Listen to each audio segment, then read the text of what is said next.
जब रिजर्वेशन की, schedule caste reservation की अधिसूचना जारी की है 10 अगस्त 1950, the notification of the central government, anybody can go and check.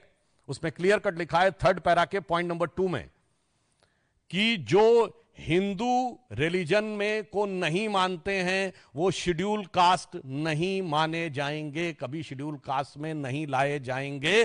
Sachar committee की रिकमेंडेशन में आपने 2013 में मुस्लिम्स को शेड्यूल कास्ट में लाने के लिए बैक डोर से एंट्री करने की कोशिश की थी और उसकी रिकमेंडेशन में यह लिखा हुआ है, और जहां जहां मौका पाया है आपने निपटा दिया है।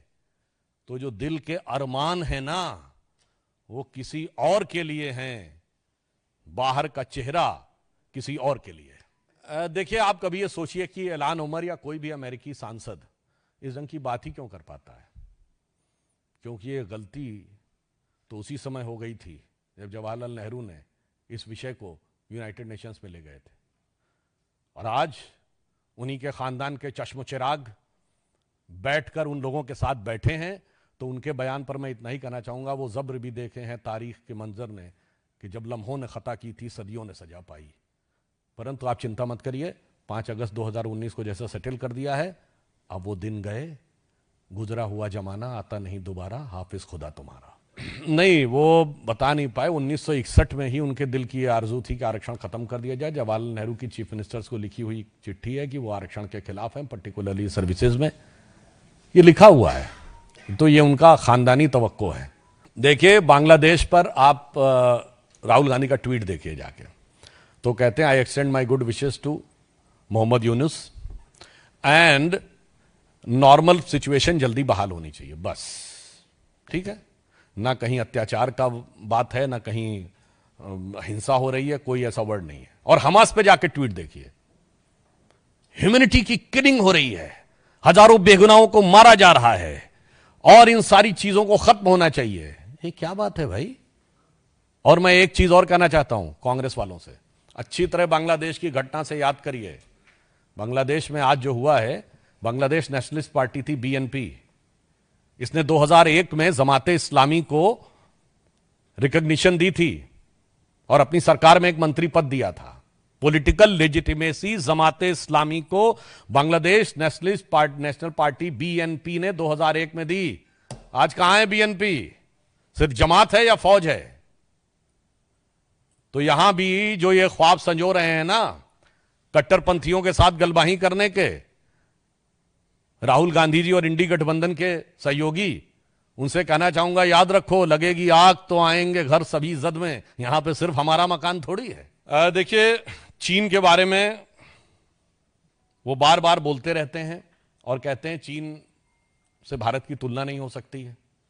पर मैं राहुल गांधी से पूछना चाहता हूं कि उन्होंने क्या मिस्टर ली फॉन्ग शू का नाम सुना है? ये चाइना के डिफेंस मिनिस्टर हैं, गायब हो गए थे। क्विंग गैंग का नाम सुना है? ये चाइना के एक्सटर्नल अफेयर्स मिनिस्टर थे, गायब हो गए थे। मिस्टर ली हिया चाउ, ये रॉकेट कमांड जो मोस्ट एलीट कमांड है चाइना की, उसके जनरल थे, गायब हो गए थे। जैक मा का तो नाम सुना ही होगा, अलीबाबा के मालिक जो $29.8 बिलियन का वर्ल्ड की हिस्ट्री का सबसे बड़ा आईपीओ ला रहे थे, गायब हो गए थे। उसके बाद मीडिया में किसी ने कोई सवाल नहीं पूछने दिया गया। जो 5 साल में एक बार चाइनीज कम्युनिस्ट पार्टी का प्लेनियम होता है, पिछले प्लेनियम में केवल हु जिनताओ की हाथ पकड़ के बाहर ले जाती तस्वीर के अलावा बताइए किसी मीडिया के पास एक तस्वीर तक है बयान को छोड़ के? और उसके बाद प्रेस फ्रीडम इंडेक्स में चाइना हमसे बहुत बेहतर स्थिति में है। और उसके बाद राहुल गांधी जैसे लोग उन लोगों की जय जयकार करते हैं। मुझे लगता है कि और कुछ नहीं है, या तो चीन के साथ हुए करार का इकरार है, या राजीव गांधी फाउंडेशन को मिले ये उपहार का खुमार है, जिसके लिए चीन के लिए उमड़ता प्यार है और भारत के लिए हमेशा नफरत की दरकार है, भारत सरकार के लिए, भारत की फौज के लिए। राहुल गांधी जी का थोथा वाक्य, डरो मत। हिमाचल की सरकार कितना डर रही है, अवैध निर्माण पे उंगली उठाने की हिम्मत नहीं कर रही है। डरो मत।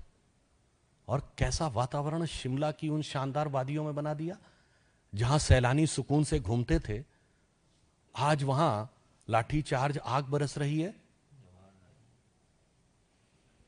पता है आपको, अरे शिमला की वो शानदार वादियां, कभी जवाहरलाल नेहरू लॉर्ड माउंटबेटन की फैमिली के साथ जहां गर्मी की छुट्टियां मनाया करते थे, आराम से सैर किया करते थे, वहां आज जाके इस ढंग का बवाल हो गया, फिर भी कह रहे हैं डरो मत। गांधी जी का थोथा वाक्य, डरो मत। हिमाचल की सरकार कितना डर रही है, अवैध निर्माण पे उंगली उठाने की हिम्मत नहीं कर रही है, डरो मत। और कैसा वातावरण शिमला की उन शानदार वादियों में बना दिया, जहां सैलानी सुकून से घूमते थे, आज वहां लाठीचार्ज, आग बरस रही है। पता है आपको?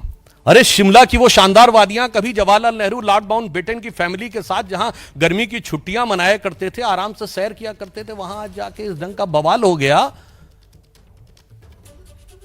फिर भी कह रहे हैं डरो मत। कहां से कहां आपने हिमाचल को पहुंचा दिया।